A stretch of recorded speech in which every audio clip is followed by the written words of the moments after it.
form, saying they're not the party of the right, even as a group of her councillors defect them. Speaking to Sky News, the Conservative leader refuses to be drawn on her views on Nigel Farage and on whether she'll resign if her party's fortunes don't improve. Half of your members don't think you're the right person to lead them into the next election. I simply don't believe that. That's not what's happening at the conference. That's what people told me, that I wasn't going to win the leadership contest, and I did win. So they're wrong. The fact is, Ben, 4 years ago, Keir Starmer had his worst election results ever, and people were asking these questions. He's Prime Minister now. Also tonight, events are held in Israel to mark the second anniversary of the October the 7th attacks. We speak to Sir James Cleverly, Foreign Secretary, on that day about the impact it's had on British politics and communities across the UK. Pro-Palestinian student protests take place in London and elsewhere, despite the Prime Minister calling them un-British. And the return of Tarzan. We speak to Michael Heseltine as one of the big beasts returns to stalk the conference. Joined by two more big beasts in the Conservative jungle, James Starkey and Penny Mordaunt will be with us for the next hour. It's Tuesday. I'm Sophy Ridge, live from the Conservative conference in Manchester, and this is the Politics Hub.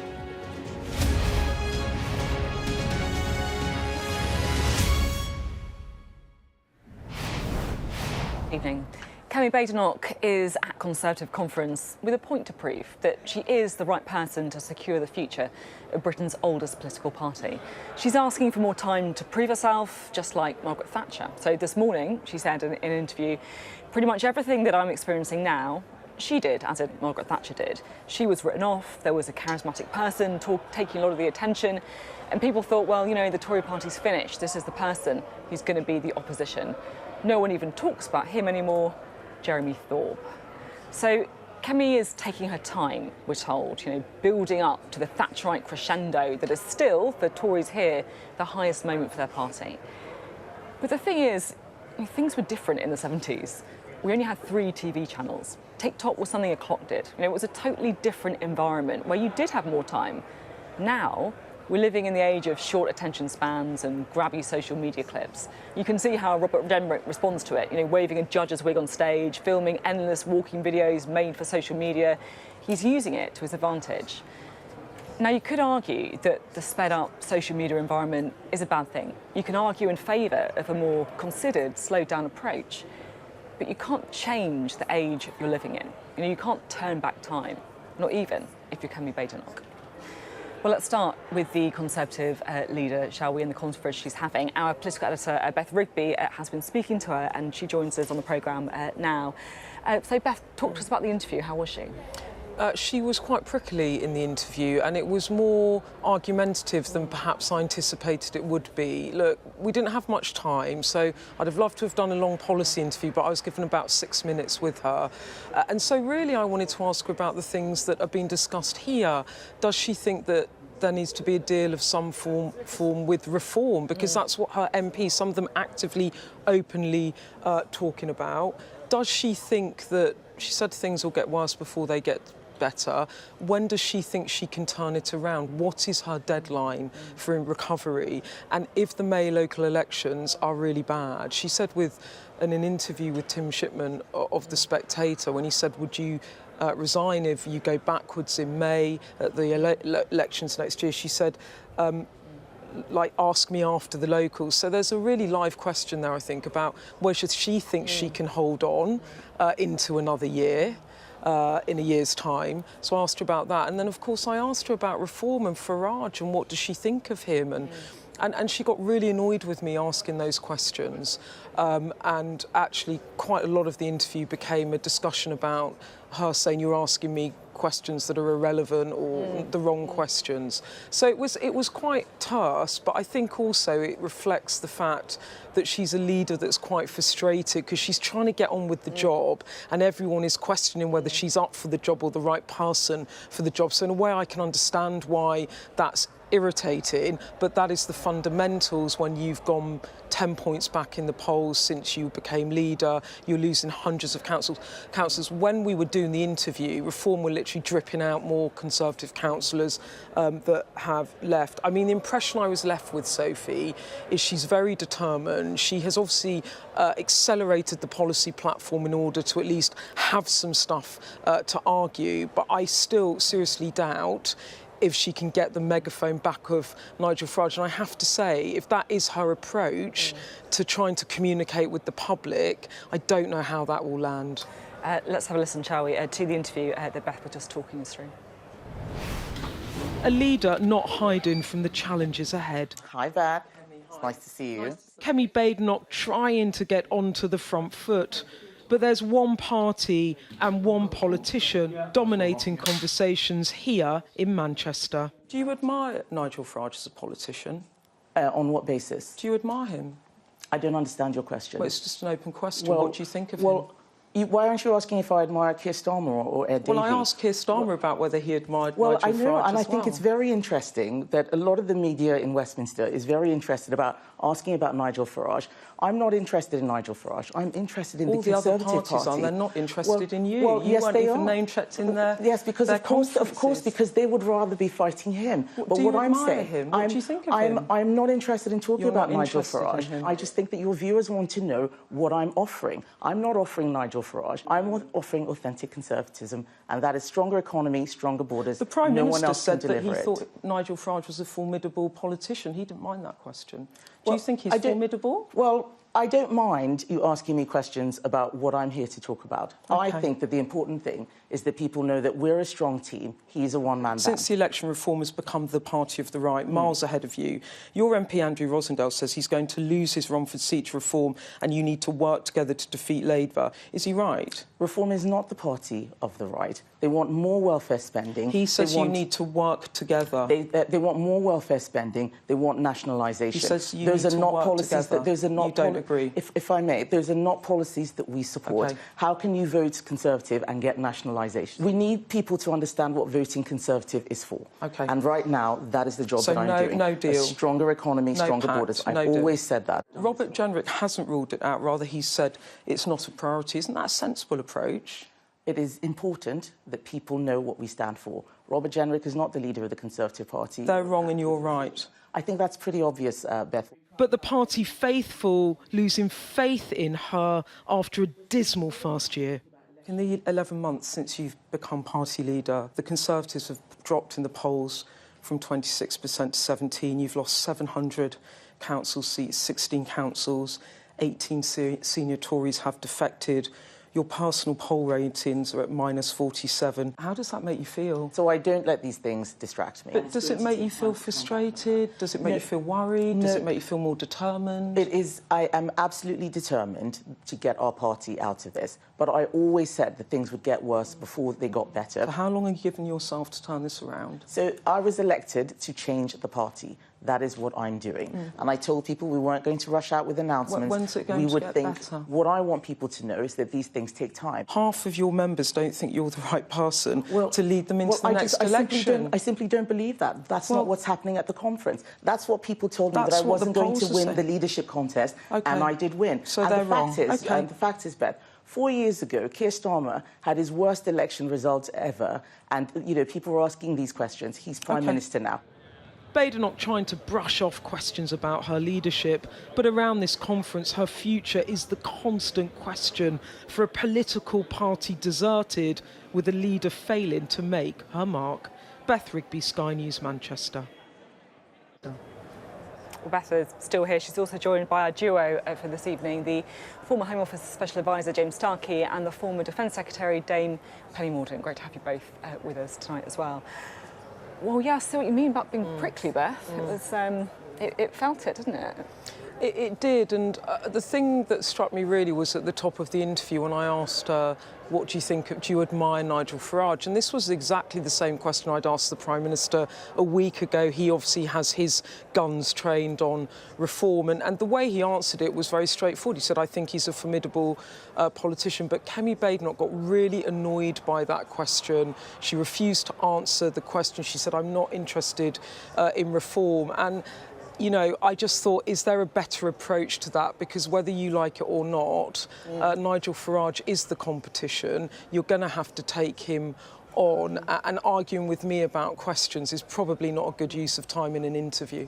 It's interesting. What did you make of the interview? So I think her instincts are right, because the driving force in politics at the moment, it isn't left or right philosophy. It's that the public think that nothing works and no one can fix it. And what they're looking for is a politician and a leader that can actually demonstrate how they're going to do things and how they're going to get them done. And that's why she's focused not just on the ECHR headlines, but what she's going to be doing with her shadow Northern Ireland secretary to get the Northern Ireland politicians in the right place should she win the next election.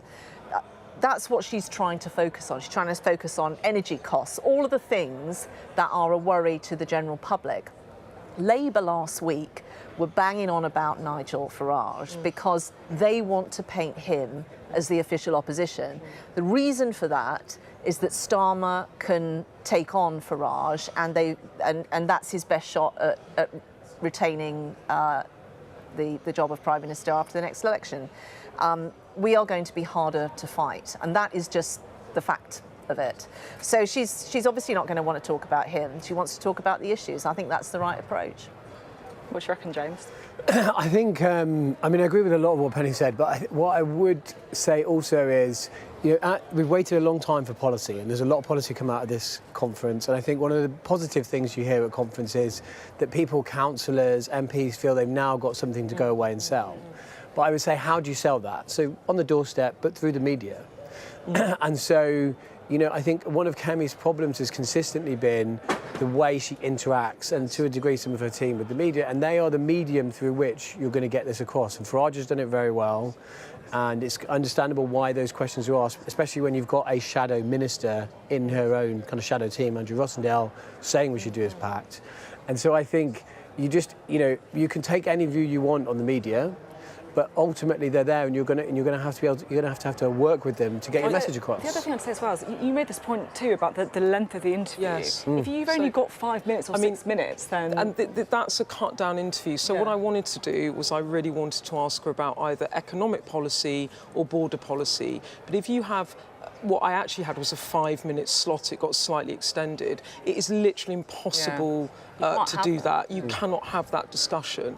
And the other thing I would say on the immigration policy, I think she raised a lot of questions about how much she had copper-bottomed those policies in this conference, because she was talking about deporting 150,000 illegal migrants a year. She said, well, I'm going to send them back. And it sounded rather like Nigel Farage on the indefinite leave to remain, when he said, I'm deporting 600,000 people, I will get return agreements, I'll find third countries, but hadn't fleshed out that policy. So I take your point, Penny, and I agree with you that she is trying to copper-bottom policies, but then she actually, on that one, she didn't do that. And I think the big issue you've got is that the public don't trust the Labour government, but they also don't trust the Conservatives because of the 14-year record, and they were very angry at the last election. And the way that Kemi Badenoch begins to win them back is to communicate with them and kind of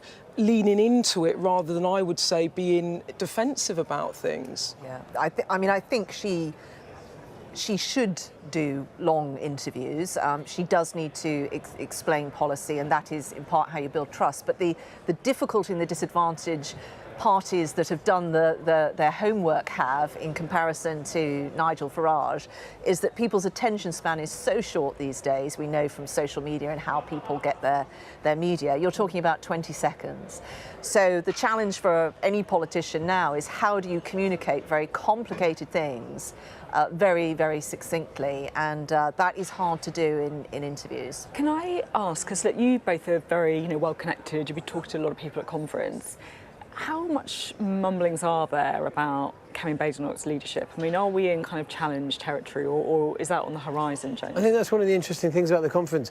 I came into it thinking there would be, and actually I think right now at the moment, I don't think there's a clamour for it. I think when we get to the locals, which are probably not going to be great for the Conservative Party, we know that already, things could change. But right now, it doesn't feel like there's a contender waiting in the wings. It hasn't been a Don't major... tell Robert Jenrick that, is there? I mean, but I think he's seen Andy Burnham at Labour conference and thought, if I kind of mess around with this, it doesn't play well. People don't like disloyalty often, you know. There's the old adage that he who wields the knife, and I think, you know, and we saw that with blew back on Burnham last week. So I kind of think actually the raft of policy has created, you know, it's a smaller conference than normal, but it's not. It's a relatively positive atmosphere generally. Actually, don't you think ultimately? Because I agree with that, James, and I think Jenrick and allies have pulled back because they saw the Burnham blow up and they want to keep a low profile. But fundamentally, unless the fundamentals change and she can begin to turn around the ship, these questions will remain, right? She needs to have some wins in some way, like gains in seats, polling narrowing, more political hits against Labour or Reform. I mean... But I think that is happening, and actually I've seen it happen over conference. It's quite interesting on social media, particularly people that are working in financial professions or are business owners are saying, do you know what, I've joined. I think that is starting to happen. And I mean, I agree. I was speaking to a lobby journalist just before this interview, and I said, how are you doing? How's your week been? They said, there's not enough plotting, which is my litmus paper pesky test. journalist. Yeah, exactly. But I think she is turning it. I think, and I think the delegates here who are our staunchest campaigners will be going back and talking to our other members to say, you know, keep the faith. Okay, really interesting. Thanks both. Thanks Beth as well. Well, Kemi Badenoch's speech to Conservative conference tomorrow is sure to feature in tomorrow's papers. We'll have our extended press preview, that's from 10:30 this evening, with tonight's news and tomorrow's headlines. Joining us will be the journalists Jenny Kleeman and Theo Usherwood for that. You're watching The Politics Hub. Coming up, protesters defy calls from the Prime Minister not to demonstrate in support of Palestine today on the anniversary of the Hamas attack. Should those protests be banned? We'll debate that next.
I witnessed the complete destruction of a place linked to my childhood memories.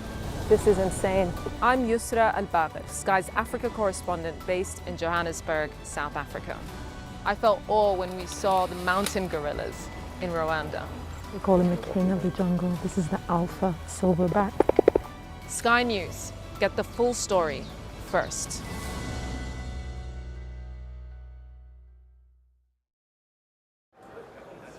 Hello, welcome back. Today marks the second anniversary of the Hamas attack on October the 7th. Remembering the atrocity, today Israelis visited places where some of the Hamas attacks took place, including the site of the Nova Music Festival where 400 people were killed and dozens of others taken hostage. The memorial at the site featured posters with the details of those who were taken. While earlier Sky's World presenter Yalda Hakim spoke to Eli Sharabi, who was taken hostage 2 years ago and spent nearly 500 days in captivity. What message did you now want to pass to the world on this second anniversary of October the 7th?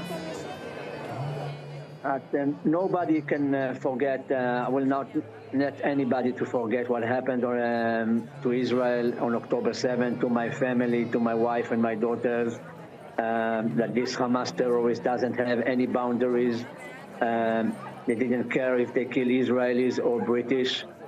And, and there's still 48 hostages remain in Gaza Strip, and we need to bring them all home. In Gaza.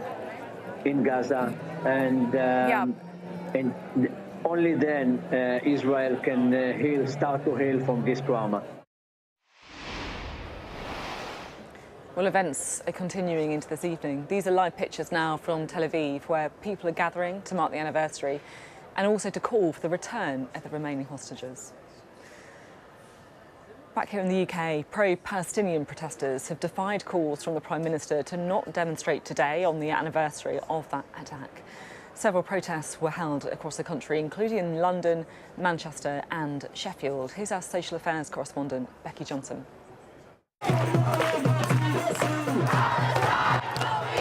October the 7th in London, a chant viewed by many as a highly offensive anti-Semitic call for the destruction of Israel. To these protesters, a legitimate call for a free Palestine. Demos went ahead despite the Prime Minister urging people not to take part on the anniversary of the Hamas attack that killed around 1,200 people. Keir Starmer said it was un-British to have so little respect. The Prime Minister suggests it's un-British to be at this protest on October the 7th. Do you agree with him? I don't agree with him because it's not un-British to exercise our right to protest, our freedom of expression. Is this disrespectful, though, to people mourning the loss of life on October the 7th 2 years ago? It's not disrespectful. It's not a denial of the Holocaust, not a denial of Jewish identity. Do you condemn what Hamas did on October the 7th? I don't care for that question. This man appeared to be an organiser, but didn't want to give us his name. Are you an organiser? Thank you for asking.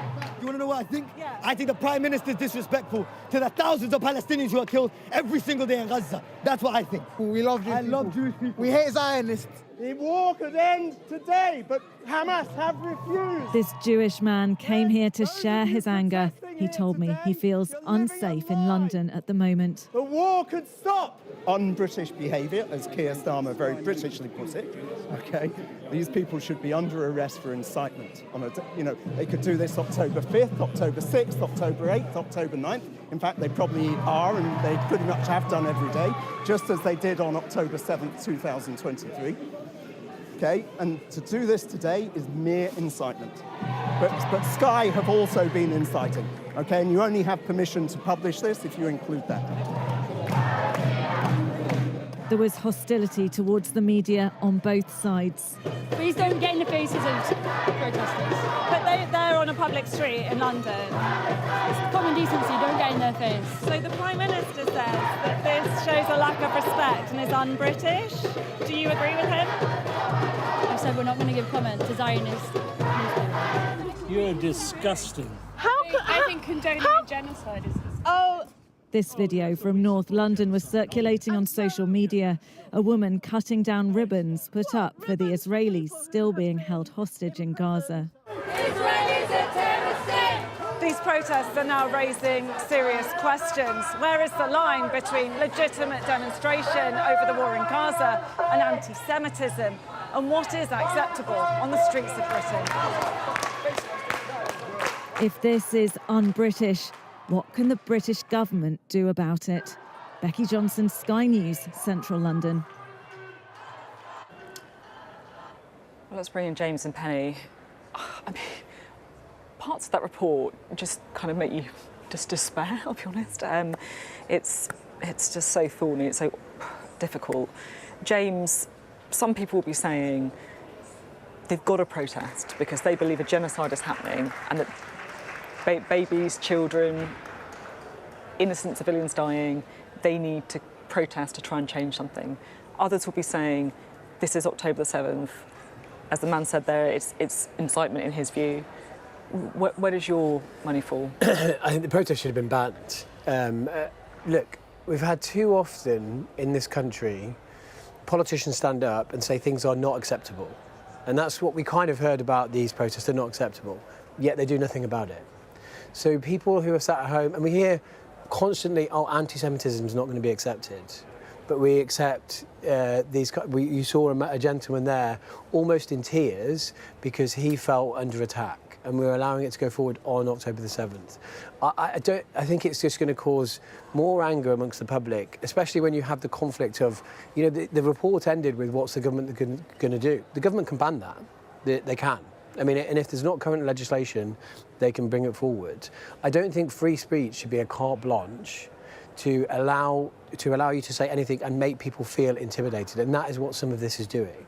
And I think the more people kind of condemn anti-Semitism or these protests but without doing anything about it, the more people see those hollow words, and I think that is what needs to happen. So but just to be clear, to ban them on October the 7th, is that what you're saying? Not to ban them entirely? Or where there's intimidation. We've seen repeated... How do you define intimidation? OK, so we've seen repeated cases of people shouting pro-Hamas slogans and even just directly at demonstrations. That is a criminal offence. They are a terrorist organisation. It is illegal to support a terrorist organisation. Those people need to be arrested. And if the police feel that by making arrests at those events, they'll be out of hand, there's a public order case to ban the events and arrest the organisers. It's that simple. And I think people watching at home will see it as that, not any more complex than that. Penny, what do you think? I would say two further things. I mean, we value freedom of speech in this country, and obnoxious, self-absorbed individuals have always done this kind of thing. I think, though, there is something different about these protests, and particularly what we've seen over the last few days. I'm an ordinary member of the public. I don't have JTAC intelligence to tell you what the threat level is behind the scenes. But common sense tells you, and in fact the Met have told you, and the Prime Minister's told you, and the Home Secretary's told you, that you will be taking away police resource from a community that desperately needs it at the moment. And the worst protest, I think, was the one in support of Palestine Action, because those individuals knew they were going to have to be arrested. Yeah. That's why they went there. Some of them couldn't even be bothered to walk to the police vehicle. They required 6 police officers to carry them there. Those police officers should have been reassuring the Jewish community in that city. The final thing I would say as well is, yes, we need to crack down on these, and I said that at the beginning of the week, but cracking down and changing the law, these people don't respect the law. And so you have to be able to meet that when they ignore you. And that requires a serious look at the police resource that we're putting behind this. If you want to bring this to an end, you've got to be prepared to bolster the police. Yeah, I mean, look, a lot of agreement actually between the two of you on this issue. There will obviously be people at home as well who take a different view on this. It is one of these, deeply felt issues, and I know an awful lot of people feel very, very strongly about it indeed. Thank you both very much indeed. You're watching the Politics Hub. Coming up, well, as we've been hearing, events in the Middle East are fueling community tensions here in the UK. After the break, we'll hear from the former Foreign Secretary, now Shadow Community Secretary, Sir James Cleverly.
Hello, welcome back. Now, before the break, we were talking about the second anniversary of the October the 7th attacks on Israel and the ongoing controversy about protests here in the UK. Well, earlier I spoke with the Shadow Communities Secretary, James Cleverly, who was Foreign Secretary at the time of those attacks by Hamas. Thank you so much for being on the programme. Today is, of course, the anniversary of October the 7th, the anniversary of the most kind of unbearable of horrors. You were Foreign Secretary on that day. I just wonder if you remember when you first learned about what happened. Well, I got the news very early in the morning, and even though I was Foreign Secretary, initially the information was very incomplete. It was difficult to really comprehend what was going on. And it was only when I went into the Foreign Office that I started getting the briefings at a higher level of classification, and it became increasingly clear that this was an unprecedented act of violence, of barbarism.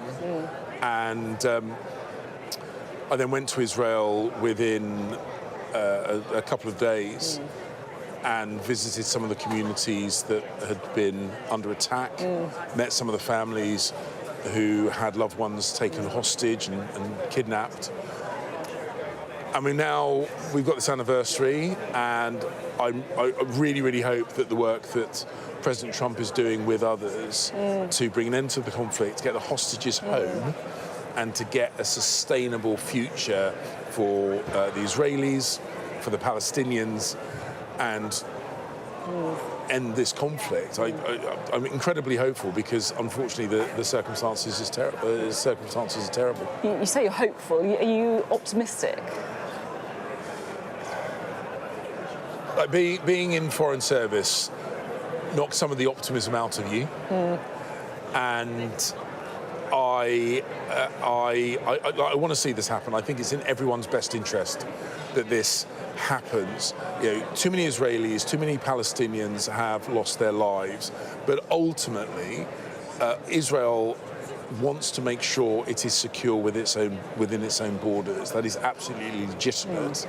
I feel the Palestinian people have ultimately been held hostage by Hamas, and it's Hamas's brutality which was the trigger event for these terrible scenes that we've been seeing for the last couple of years. And obviously we saw that brutality in its most awful form on October the 7th. I was reading Rishi Sunak's response in the House after it happened. It was probably about 4 or 5 days after.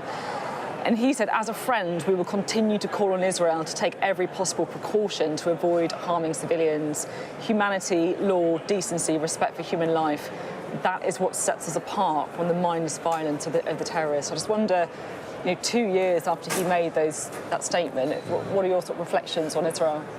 Well, I very much echoed that sentiment when I had meetings with President Herzog, with Prime Minister Netanyahu, with senior members of the Israeli military in the days immediately after October the 7th and some would say before we the haven't military seen action. that respect for human life. Well, look, we've seen a level of fatalities that no one could possibly be comfortable with.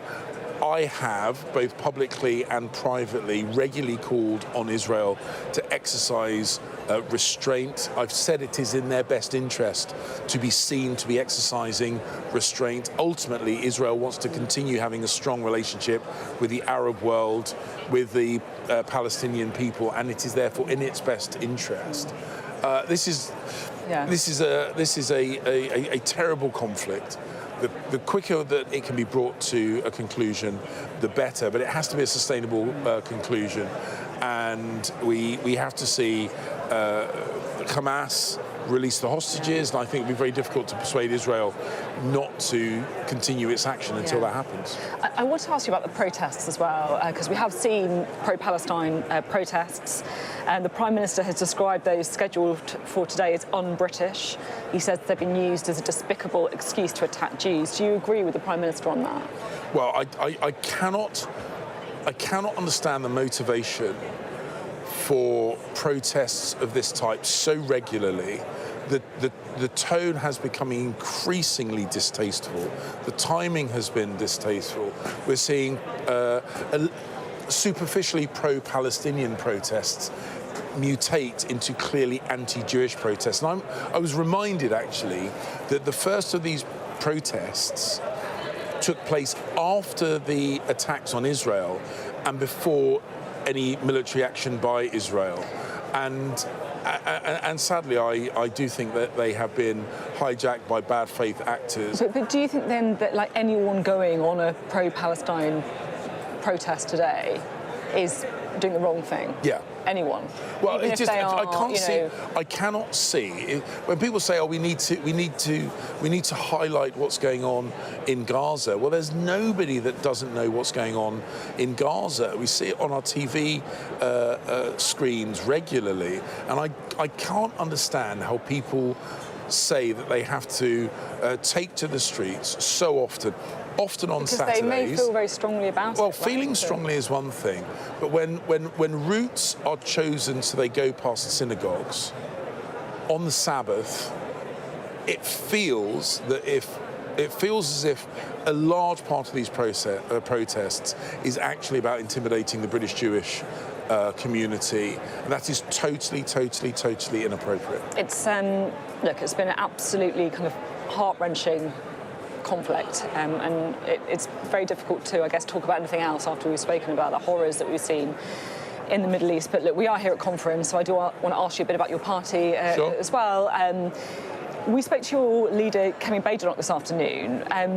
When Beth Rigby asked her if there was anything she admired about Nigel Farage, she wouldn't say anything. She didn't say anything. I wonder yourself, is there anything you admire about Nigel Farage? Well, I know Nigel pretty well. I've always gotten perfectly well with him. He's a fantastic communicator. So you admire that then? Yeah. I admire it. It's a statement of fact. He's a fantastic communicator. But ultimately, he is now putting himself forward as being more than that. He is putting himself forward as being someone that wants to lead the country. I think for that, he is wholly inadequate. And what we've seen with a reform is when they make an announcement, it falls apart within hours, sometimes even in the press conference at the announcement. And that is a strong, But the question's about whether do you admire him or... Oh, I like him, I get on with him, I can see his strength. Whether I admire him, I save my admiration for a smaller cohort of people than that. Okay. I did also want to ask you about the comments from the Shadow Justice Secretary, Robert Jenrick, as well, that have provoked a bit of debate today.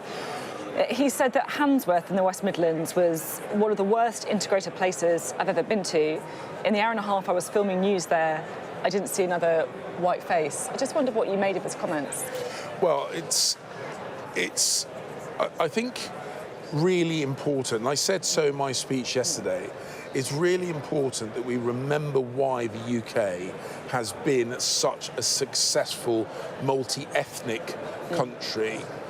And it is because we value integration. Integration is absolutely key. I said in my speech, this pursuit of multiculturalism, which superficially looks like a good thing, has actually, I think, in a number of places created parallel communities that are not integrating as quickly or as well as I think, and I think most people think they should do. Now, Robert was making comment. I've not heard the full comments that he has made, but I do think it's right that we value integration because it has worked for us and it's made us happy and successful in the past, and we should continue to pursue that as an objective. I guess my question is, can you see if someone has integrated by the colour of their skin? Well, when you have a part of the country, and I wasn't there, so I can't validate the point he was making, but if you have parts of the country where there are clearly not been a successful and quick level of integration, I think that is something that's worth thinking about and asking, why is that not the case? It worries me when we have, particularly women, for example, who have been in the UK for decades but have not learnt English. That worries me because they're vulnerable.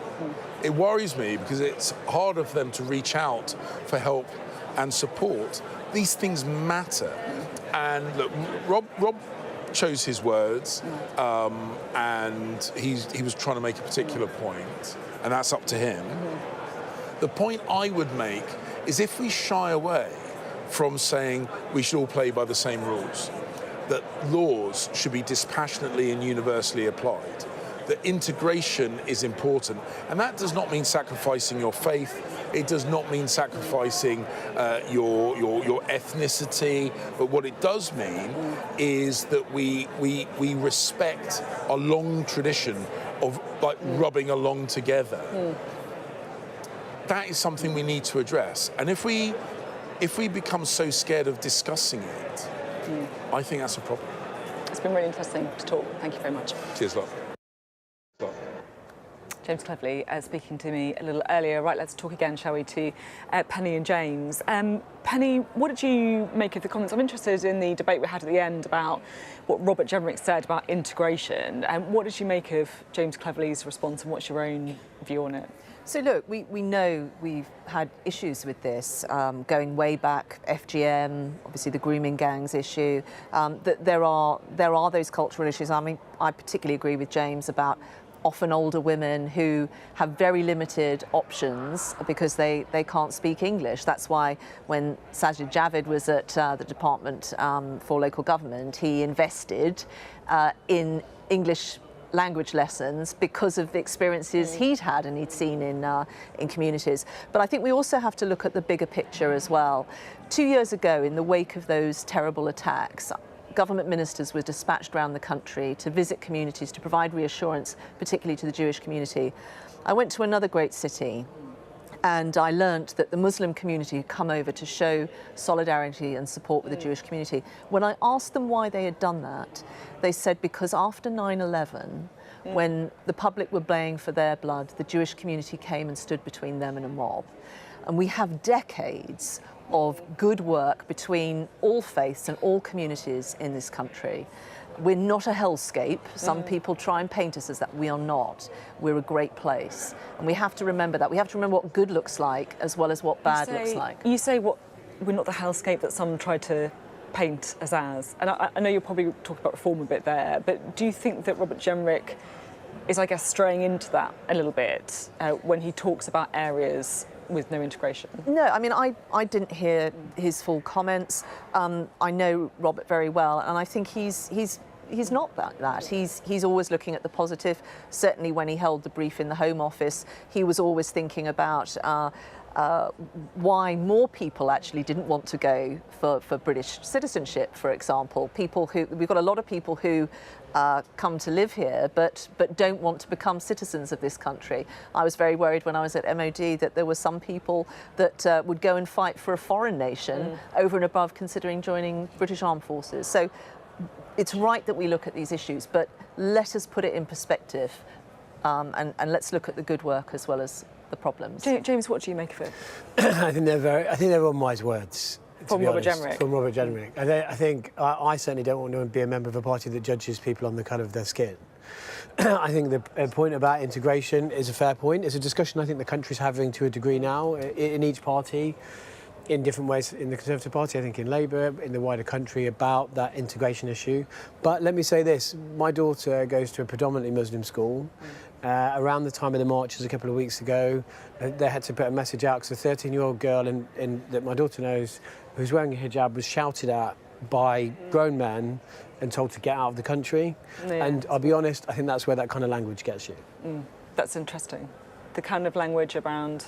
What kind of language are you talking about, Robert Jenrick's language? Yeah. I think if you can't talking about the colour of people's skin and you judge them on that, that is not a place you want to be. I think a sensible conversation about integration is needed, and for the reasons that Penny's just laid out. You know, there are a wide range of reasons we need a grown-up, sensible conversation about that for this country. But I think the language you use is very, very important. It's been a really interesting discussion. Thanks both very much indeed, Penny and James, speaking to us there. Still to come on the Politics Hub. Well, here at conference, Robert Jenrick has been riffing on four blondes who he told delegates would get the Tories out of their troubles. The fourth blonde entered Tarzan.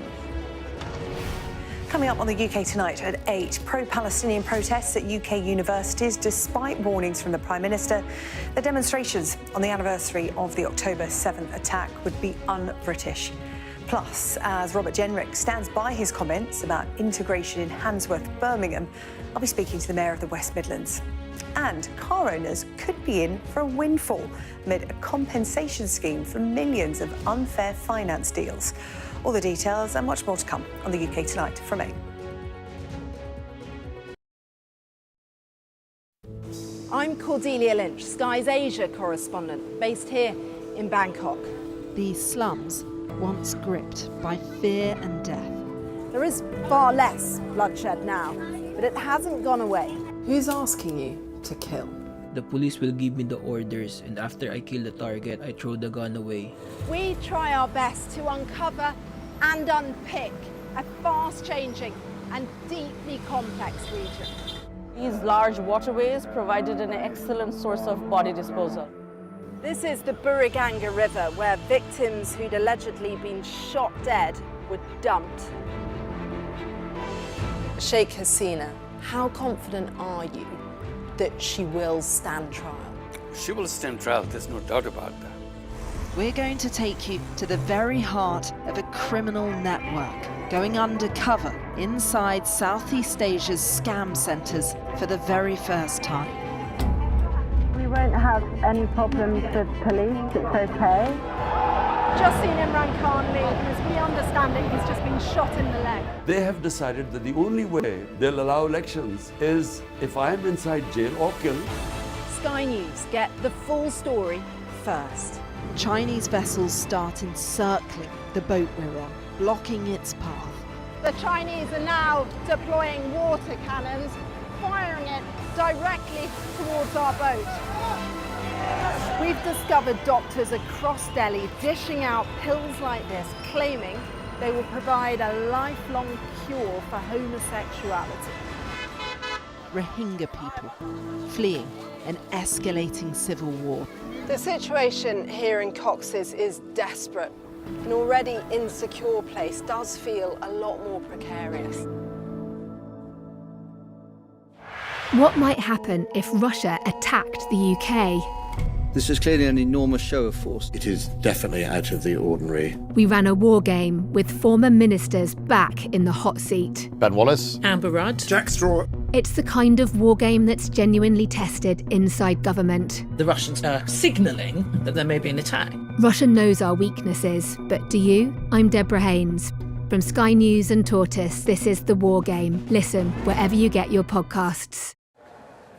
Hello, welcome back to the Politics Hub. Now, the much talked up leadership rival, apparently, Robert Jenrick, addressed conference today. He brandished a judge's wig. He also said he was going to take on the judiciary.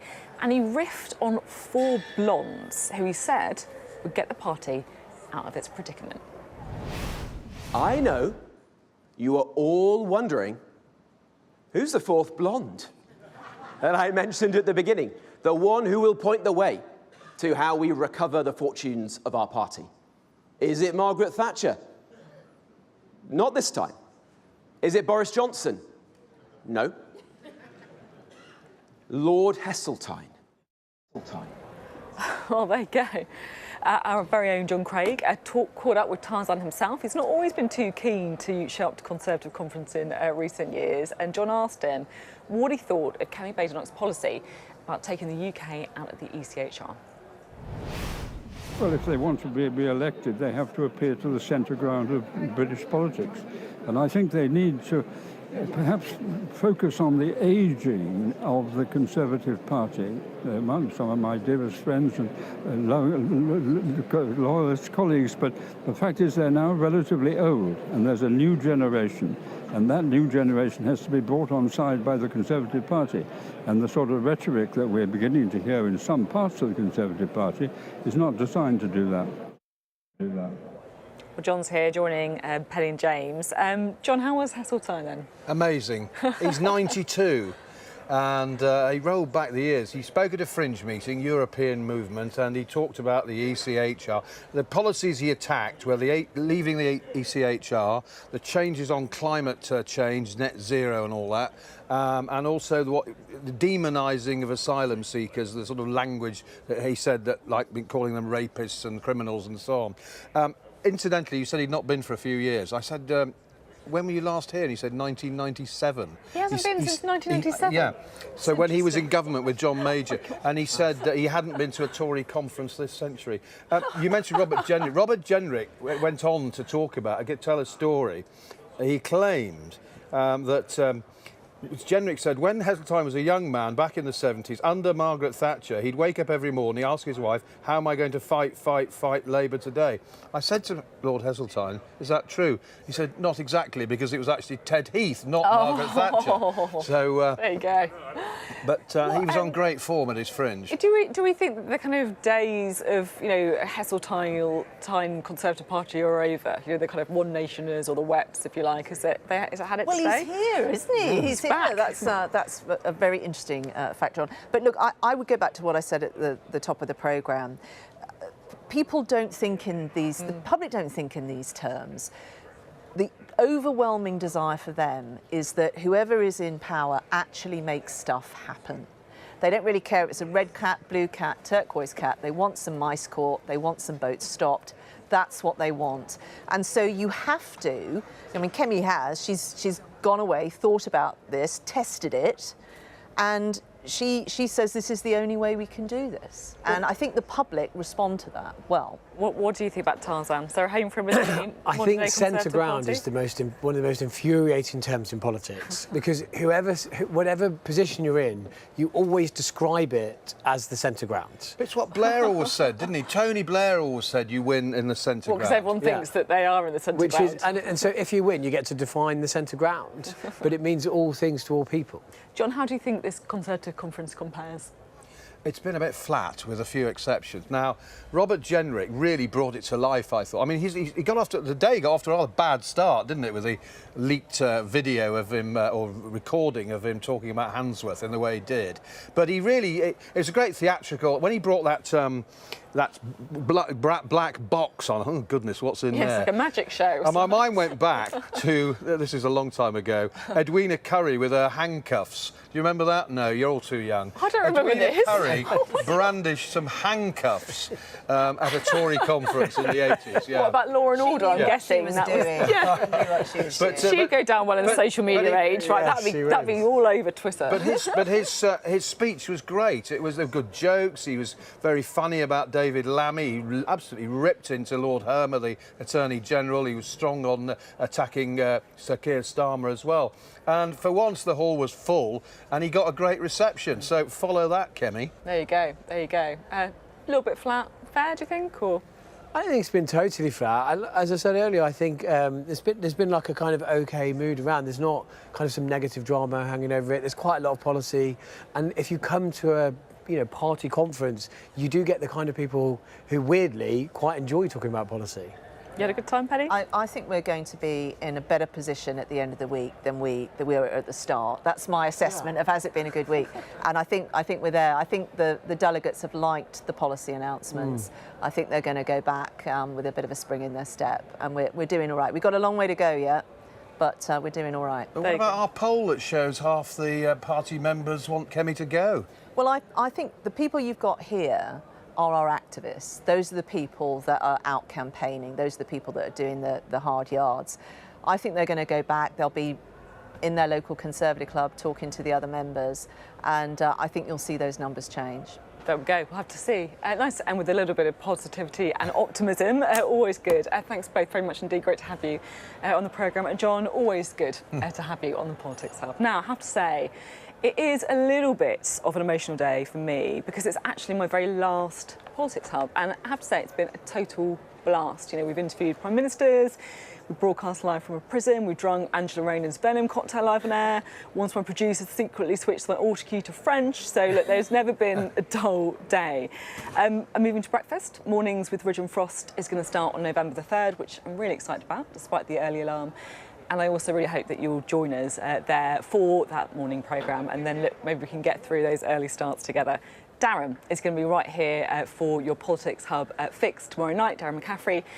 But I did just want to say, a big thank you for watching us for the last 2 years, and I hope I'll see you next at 7 a.m. on November the 3rd. And lovely to have you three around the panel with me this evening as well. Thanks for watching. You'll have Darren with you tomorrow. See you later.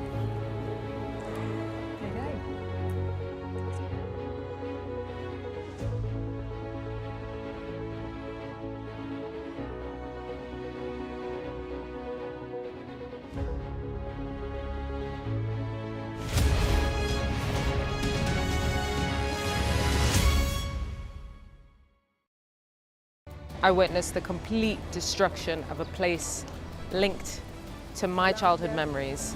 This is insane.